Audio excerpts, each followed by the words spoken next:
Welcome to the Restaurant Executive Mastery Podcast, where you get to hear how top restaurant executives bring transformational changes to their business.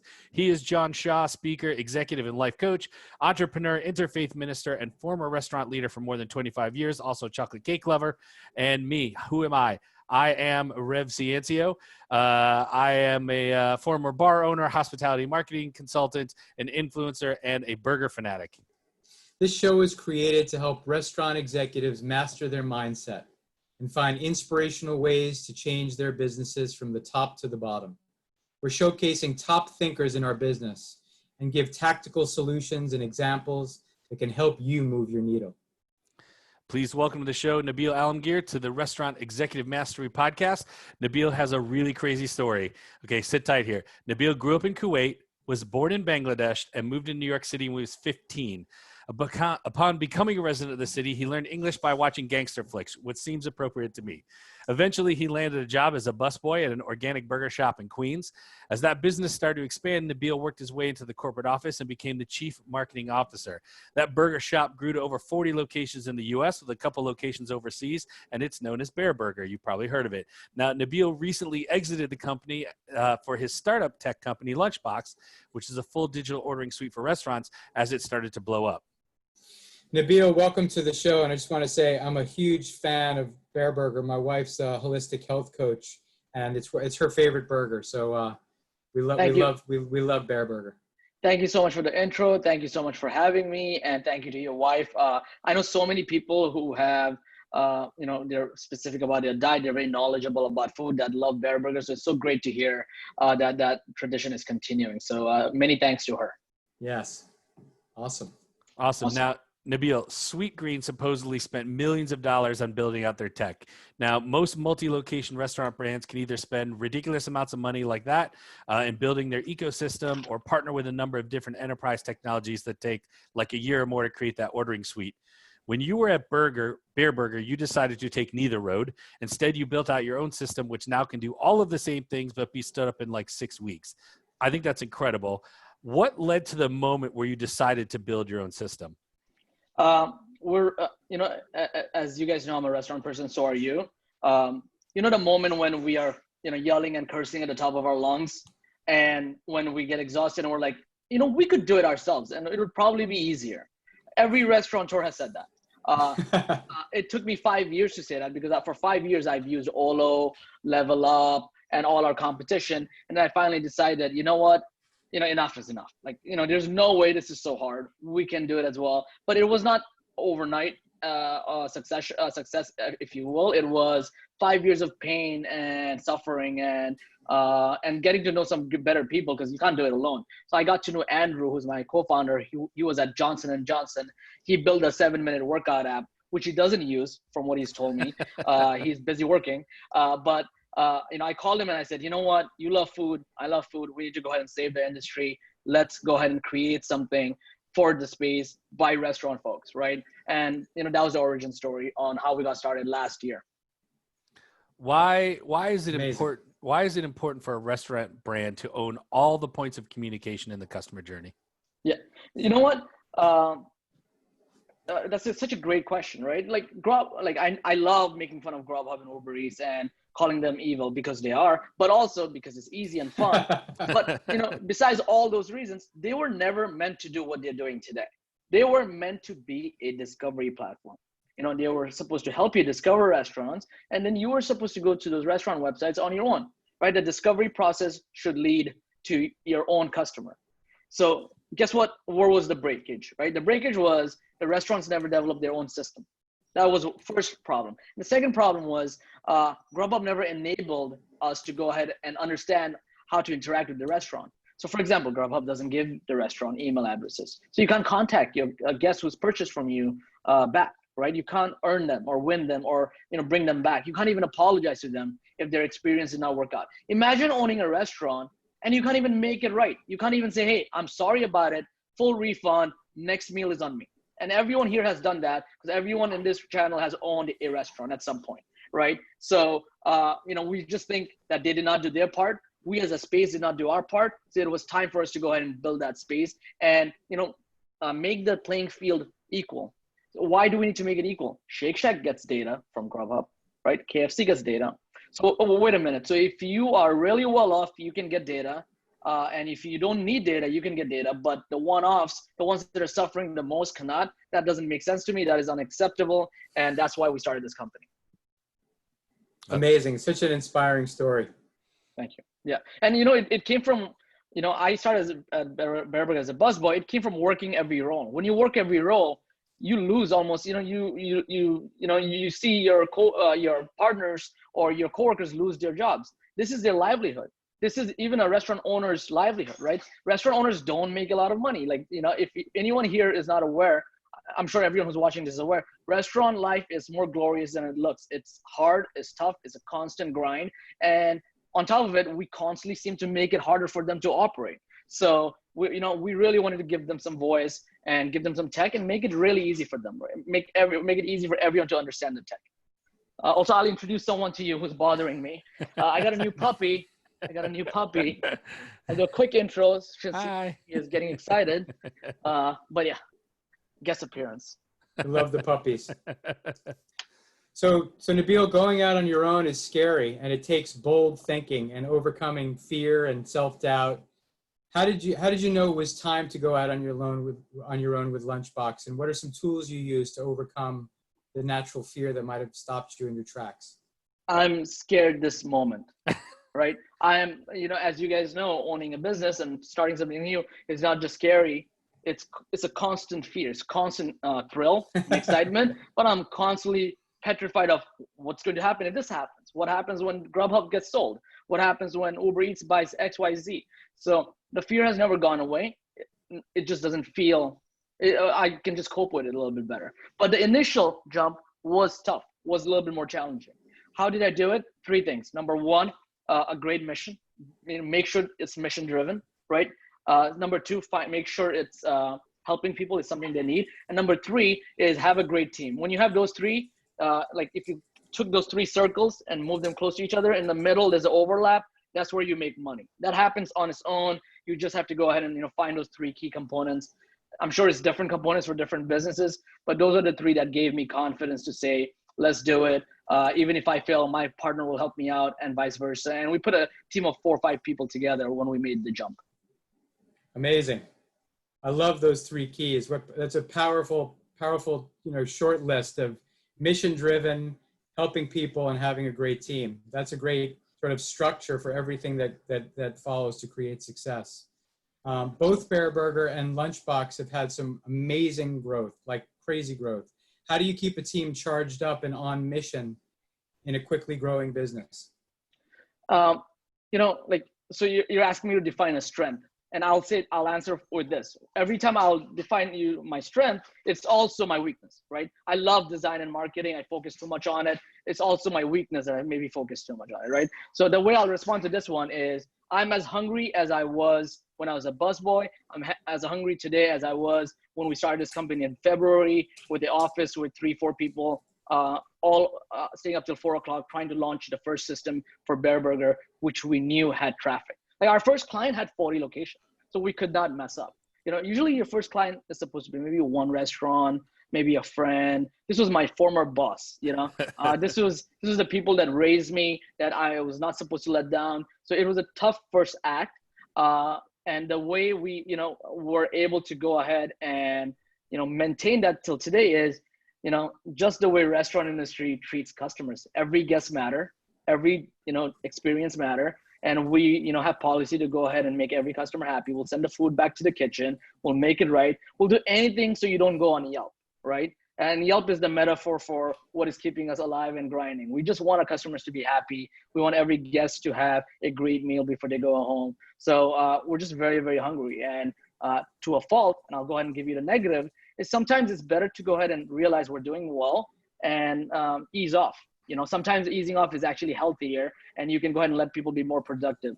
I'm still learning that part. I'm not there yet, but I'm in no rush to go ahead and expedite that process either. But yeah, that's how we stay focused. Yeah, I think if you want to ever learn how to give great customer service or be a customer service professional, spend time waiting tables or, bussing tables, right? Mm-hmm. There's no better lesson than running a restaurant for that kind of stuff. Yep, absolutely. Nabeel, lots of companies offer digital ordering systems, right? Like that sort of idea of like help you Right. have first party is not a new idea or even Of unique, course. right? You can go independent. You can get it through your website. You can do it through POS, right? Regardless of which a restaurant, regardless of size, whatever one they pick, what's the secret sauce to driving more orders into their own system? So a lot, and you have nailed it. A lot of companies do what we do.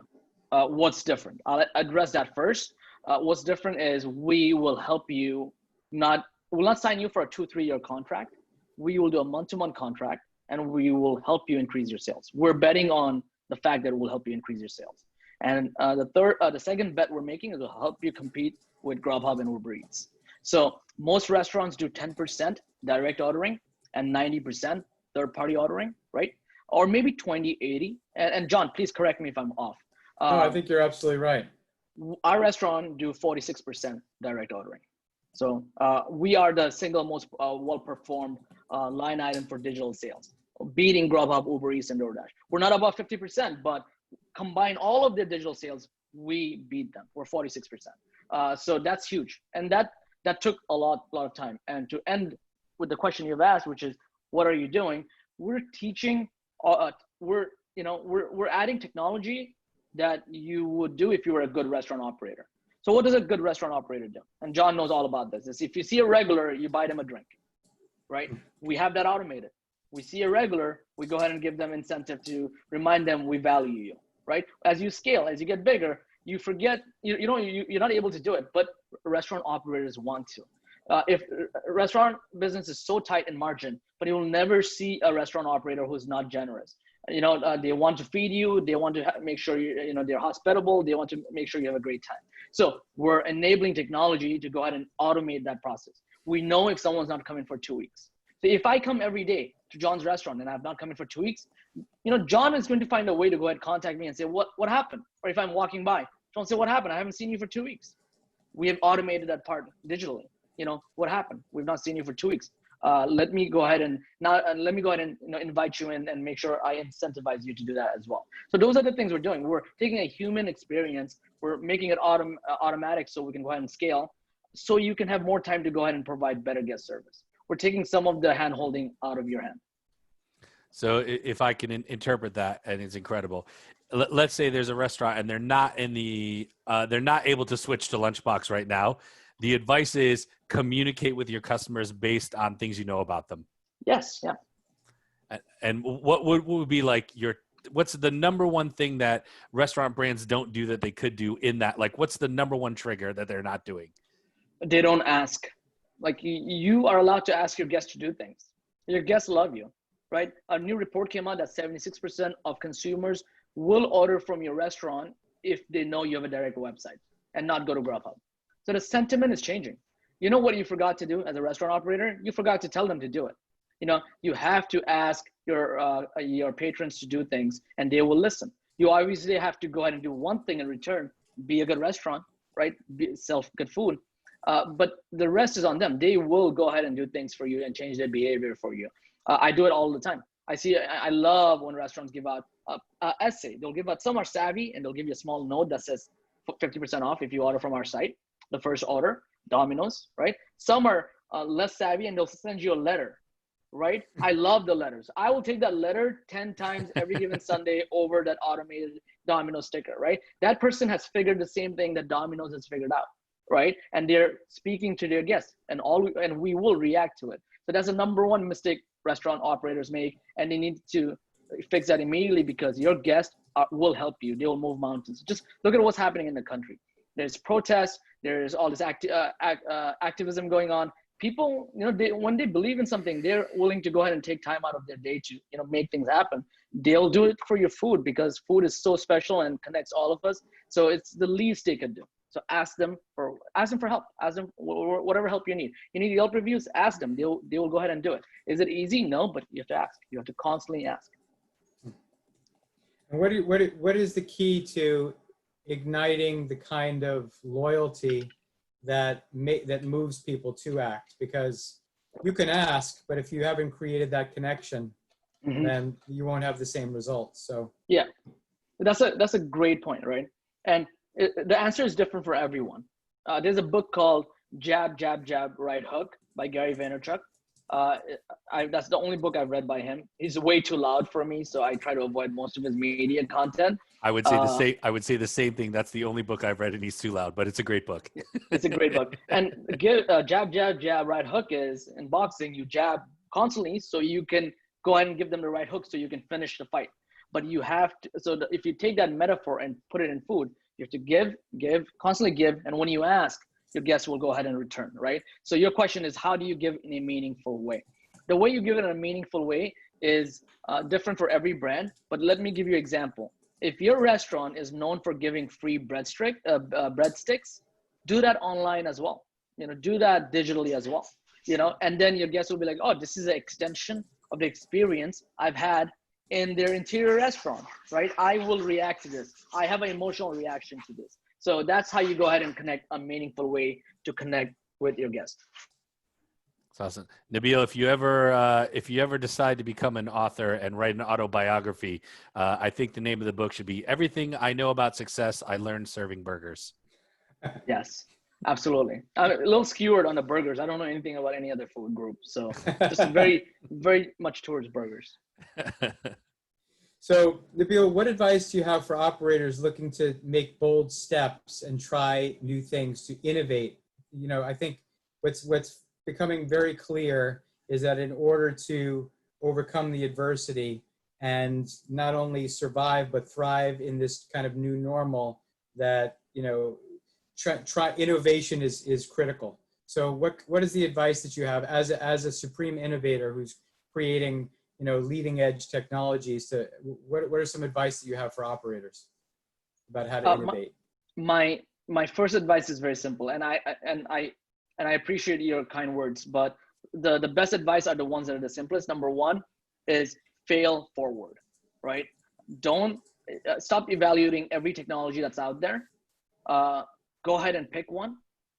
If you have evaluated every tech out there, your partners have as well. So, cut some of the work.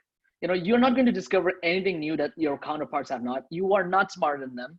Let's go ahead and look at your favorite 3 brands and see what they're doing and just emulate. Just, go ahead and emulate and fail forward, not, and quickly, right? So that's the first one. Second is, pick a channel and dedicate your sales to one channel. So you don't have to pick app, web, kiosk, catering, tableside ordering, augmented reality, and Bitcoin all together. I'm just throwing random buzzwords out there, by the way, just so we can get picked up on SEO. Oh, great.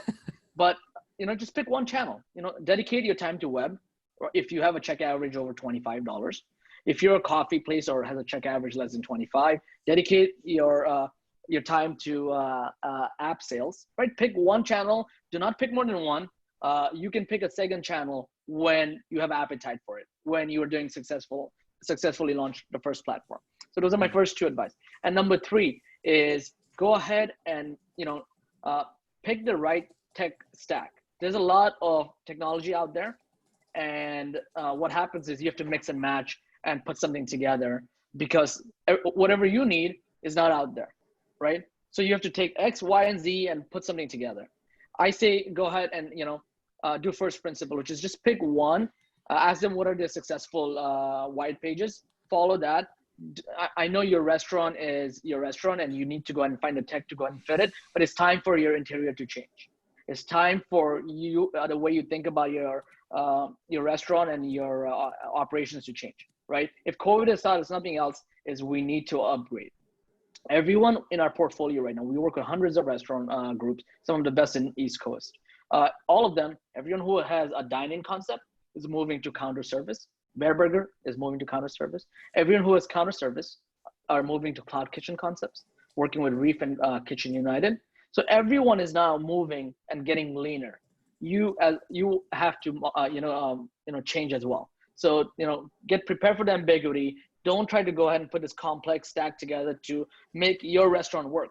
You don't have to make your restaurant work in the current capacity. You can change the equation and be leaner and move faster. So those are my 3 advice. I hope that was not too long.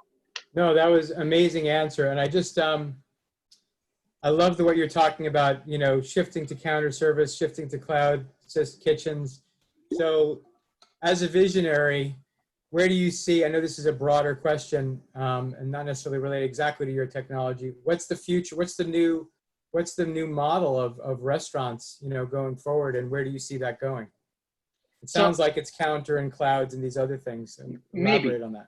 Maybe, right? I'll tell you how the makeup of their profit margin should look like for them to survive after this is over. And I'll tell you what everyone is looking for. Like, for example, Sweet Green and Diggin was supposed to be this great model that was going to go ahead and, just be something everyone wanted to go and emulate, right? Everyone wanted to become like Chipotle, Sweet Green, Diggin. 60-second in and out lunch crowd. What happened to lunch? What happened to lunch during COVID, right? Diggin closed their restaurants, and Sweet Green launched a dinner menu, none of which is doing well. Not because of any other reason, but because COVID is hurting all of us in different ways.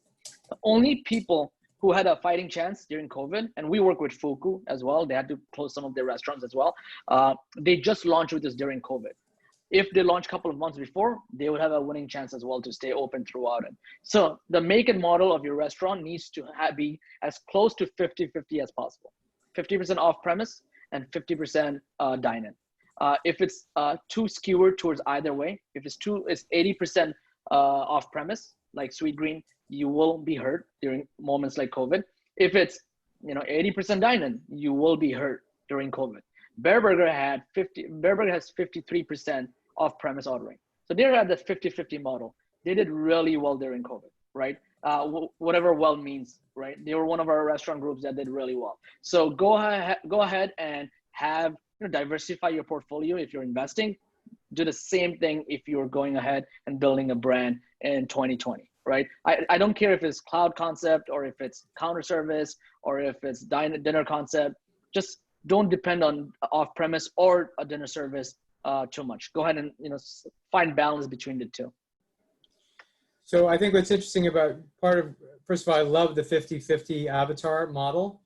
That model is not sustainable financially without a platform like like Lunchbox, because with the fees of Grubhub, it's not possible to survive. I know lots of operators, and I know what those margins are. You cannot stay in business at 50% Grubhub delivery. Yeah. Right. Especially if they're also delivering your food for you. So that necessitates the kinds of work that you're doing. So maybe speak to that a little bit. Absolutely. And I will give some shout outs to some of my competitors. Pick any of them. All of them are 100 times better than Grubhub, Uber Eats, DoorDash, and such. They're lesser of evil, if you will. But they are my counterparts. And you don't have to pick Lunchbox. But there's Lunchbox, there's Chow Now, there's Bebot, there is GoParrot. As much as I hate them, shout out to GoParrot as well. So there are tons and tons of companies out there that will help you compete against Uber Eats and Grubhub. Your responsibility, it's a responsibility. It's not an option. It's to pick one. Your responsibility to promote one. And I promise you the needle will move towards the right direction. All you have to do is pick one and promote one. Those are the two things you have to do. Simple. Your restaurant could have been open and could have fought COVID if you did two things instead of being stubborn. So restaurateurs are very stubborn, by the way. So I have to go ahead and highlight that. I know because unfortunately I'm one of them. So go ahead and pick one and promote one, and that's it. The numbers move. It takes time, but it moves towards the right direction. I love it, and classy move. Also promoting your competitors. Well done. They're great. Listen, I've used a bunch of them. They're all great. They're all frenemies. They're all frenemies. Awesome. All right, let's switch gears here a little bit. I want to talk about Bareburger because there's for sure a lot of knowledge that you can drop there. They're a burger joint, and for the people that don't know, they are 50% vegan menu. Now, no one wakes up one day with 40 locations on a whim and says, "I don't know, let's go 50% vegan." That's a calculated decision. Where did that idea come from, and what kind of data, research, and testing went into that decision? I love 50-50, as you can tell, right? Lunchbox has a 50-50 metric. Bareburger did as well. We had a really forward-thinking CEO at Bareburger, Euripides, John, who I know you've met once or twice. By the way, yeah, I should just leave because John knows more about the restaurant industry than I do. So it's almost rude. I'm like almost scared to answer questions in front of him just because of the amount of knowledge he has. So I can't bullshit my way through any of this. But one day we woke up and we said, no, we didn't wake up one day. This is what happened. EP, who's our CEO, saw Impossible Burger in 2016 on CNBC. He reaches out and he says, I want the product. And they're like, we don't sell the product. It's just in a lab. We're not selling it. They're like, we might sell it in a year and a half. So they kept on talking. And then one day Impossible comes and visits us, EP and myself, with a suitcase, handcuff to their hand with the Impossible Burger. And I'm like, I thought I was in marketing. Look at these guys, right? We tried the Impossible Burger. They said, we will give it to one chef-driven concept and one chain. You will be the chain and David Cheng will be the chef-driven concept. Wow. So we were the first chain to carry the Impossible. We were also the first chain to carry Impossible and Beyond together. And the reason we thought that this would be a great move is because we're all about making a bet. In 2009, when we started right after the recession, the bet was organic food will matter, right? Even today, we're moving the needle towards the right direction. Clean food matters, sourcing matters, right? And the bet we made 10 years later in 2019, when we went 50% vegan, is that our farmers used to be people who farmed organically, sustainably. Now our new farmers are going to be from the future. We were looking at farming of the past. That's how organic food, that's how organic food became part of our menu. We'll now look into the future to see if we can build something more sustainable. And that's how Impossible food became part of the menu. And that's why we made a bet to have 50-50 Impossible menu. Sorry, not Impossible, vegan menu. But the food has to taste good. So number one, the food has to still taste amazing. That's number one. That's more important than any other factor. Number two, it has to be sustainable. Number three, can we go ahead and not find just one partner, but a couple of partners to go ahead and build a great menu that we can go ahead and take to everyone. Take to hopefully, people who are not just vegan and have dietary issues, but people who are religious, maybe people who come from different backgrounds, right? Something where a menu where everyone from New York, and New York is such a diverse place, a group of friends can come and no one will complain. That's what we wanted to build. So that's where the 50-50 initiative came from. Amazing. Yeah, go ahead. I was going to say, so my question is, what kind of data research and testing went into that decision? And I specifically worded it that way because sure, I feel like if a major brand like a Taco Bell or a Wendy's even went 20% vegan, it would be 2 years of research and data and testing and launching and like this very slow motion crawl. And I kind of knew your answer would be about gut and belief and trial and trying to do something unique. We had one piece of, first of all, anyone who's telling you they're making a decision based on data, especially at our stage as a 50 unit chain, they're lying. They're just saying that so you believe them that they had a good reason. It's just sprinkled of data and guts, right? It's shooting from the hip is not that unscientific. So we had obviously a gut call we made, and the other half was our original menu, which was 20-30% vegan. This is just it happened to be vegan because of our sourcing, 20% vegan. We had enough numbers to go ahead and say, hey, even if it did not work, we can go ahead and pull back. So we did testing in one location with the 50-50 menu, and sales went up by 6%, which doesn't sound like a lot, but it's a lot for a restaurant. That's a lot. That's great. A lot. Yeah. That's a lot for a restaurant. So that was enough for us to go ahead and pull that plug everywhere. And it worked. That's why we're talking about it. If it didn't work, we wouldn't be talking about it. We've made so many mistakes. We've closed so many restaurants. We've done so many things that we shouldn't have. Again, that's part of our trial and error. Move quickly, fail forward. Hang on 1 second. Sorry about that. Go ahead. I feel less bad now because of my pupper. I feel bad that I didn't bring a dog to the podcast. I think we could have had a dog party, but I didn't know that was part of. I didn't get that on. I didn't get the minute. I don't, but had I known this was going to turn into a dog party, you'd buy one. You'd go get one. Perhaps I would have got one and made sure that we had it for the show. Sorry, that was my wife returning home and my dog freaking out. Sorry about that. No worries. So you talked about guts, right, and making bold decisions, and I love a sprinkle of data and guts. It's an amazing way of thinking about it. And last part, the third part, I apologize for interrupting. data, guts, and timing. The third one has to be timing. It has to make sense for the time. So time is the best storyteller. I've heard that somewhere. I don't know who said it. Someone smart, I'm guessing. So, now that we're in retrospect, we're looking at it, it was a successful project because time was on our side as well. Same for Lunchbox, same for Bareburger, same for that 50/50 initiative. Sorry about that, John. No. I love it. I mean, you've got to write a book because you have exquisite languaging, and the way you describe things is all. I'm taking crazy notes here, so as is Rev. So we love it. Thank you. Thank you. My question for you is, as a leader and a visionary leader, most people don't have the courage, right, to make big, bold decisions. And what I know from working with people, that it's not about the absence of fear or fearlessness. It's about feeling your fear, but still leaning in with courage and taking the bold step. So what are your words of encouragement for how you have been able to take courageous steps in the face of your own fear? Yeah. I'd love to share about that. Absolutely. I'll tell you my part. And I think everyone has gone through a version of this, right? We all have suffered, right? Life is suffering. Someone else smart has said that. I think that's what makes the joyous part of our life, joyous, right? So we have all suffered in our own ways. Remember those moments because they're very important benchmarks. So you can go ahead and look at this moment, right? So what do I mean by that? I'm a son of a cab driver. I came here with nothing when I was 15, immigrant. Things were not clear where I came from Kuwait and Bangladesh. This place has been great to me. And, I'm talking about New York, and America has been great to me. I first came to Missouri for 3 months and I thought this country was crap.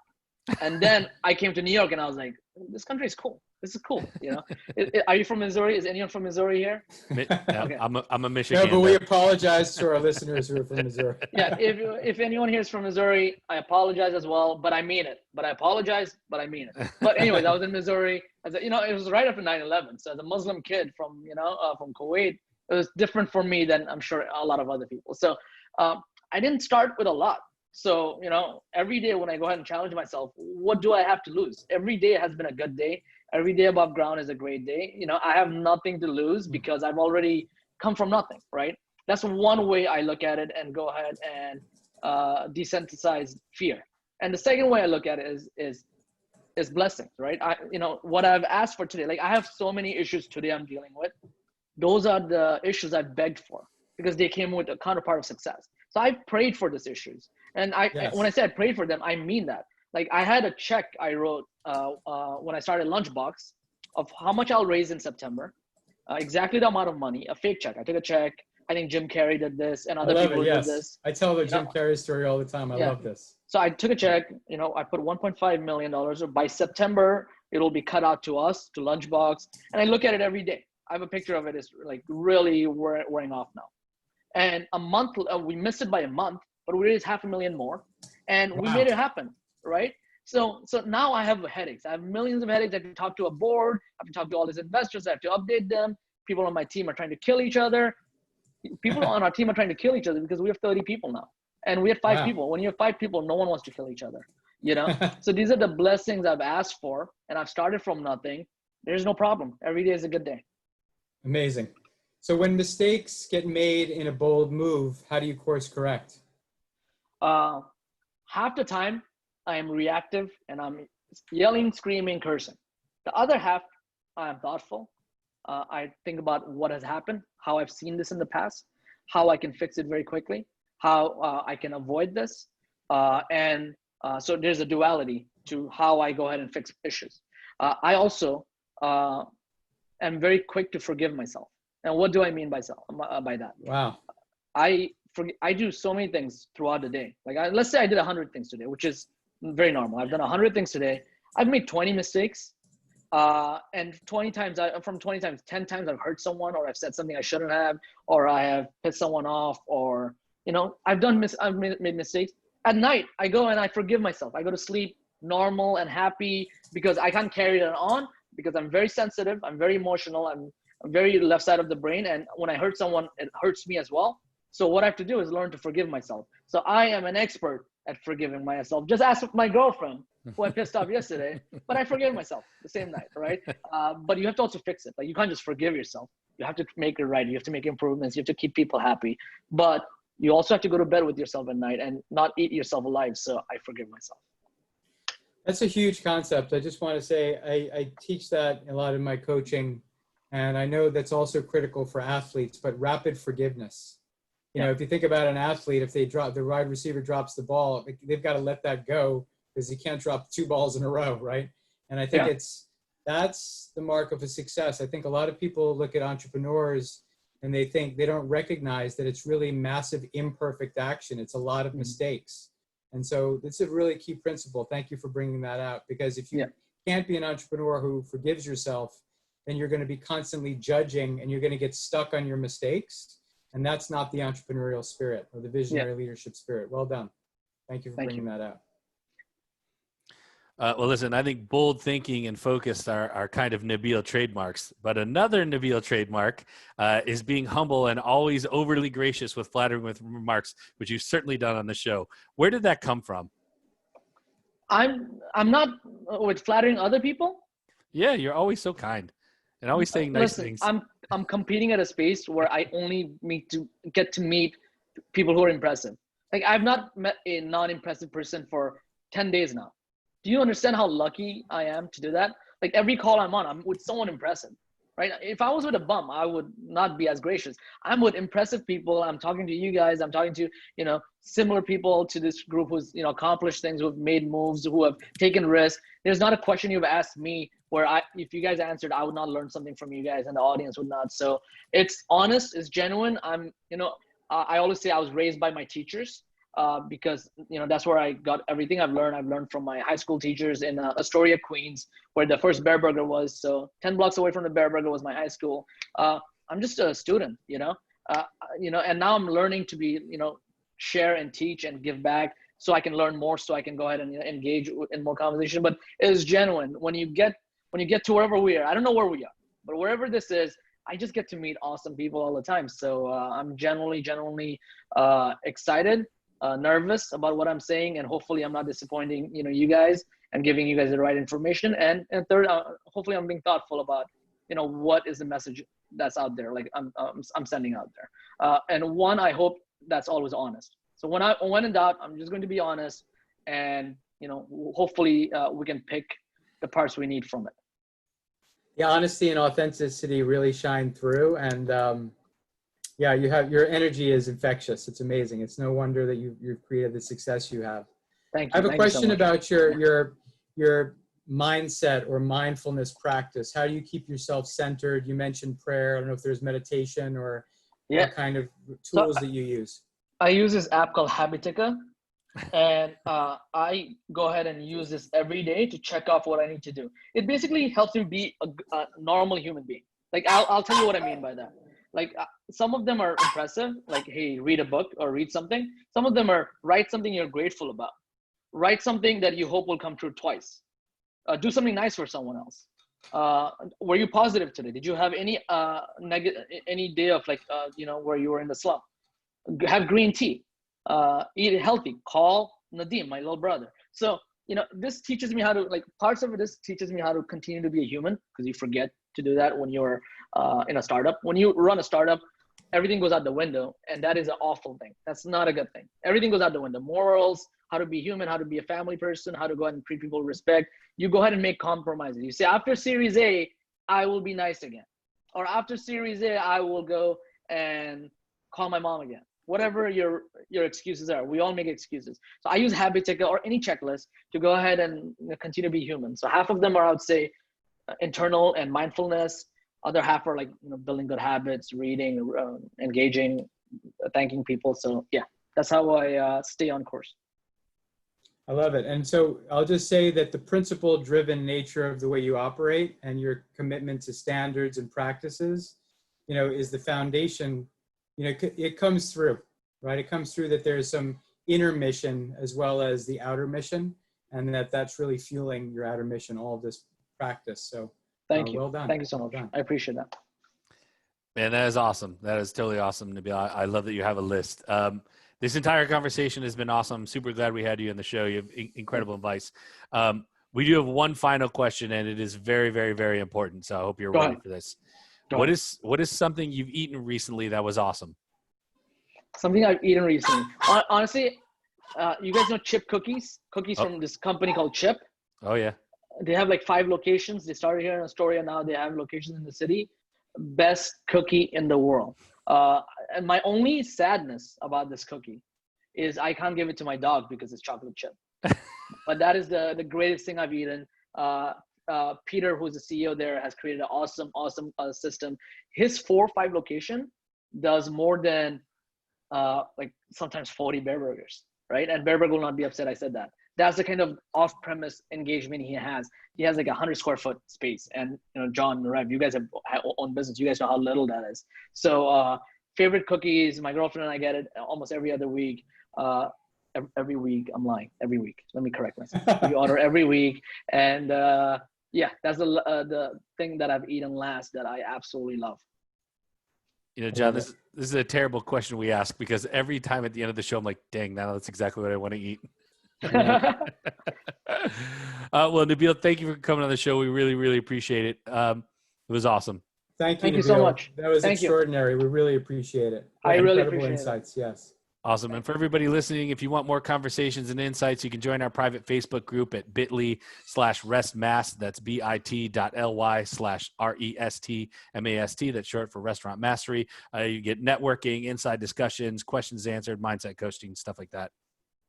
Thank you all for listening. If you really enjoy the show, can you please share this episode with a friend who might also find it helpful? And if you really, really enjoy the show, we ask for one favor, and that's please give us a rating on iTunes.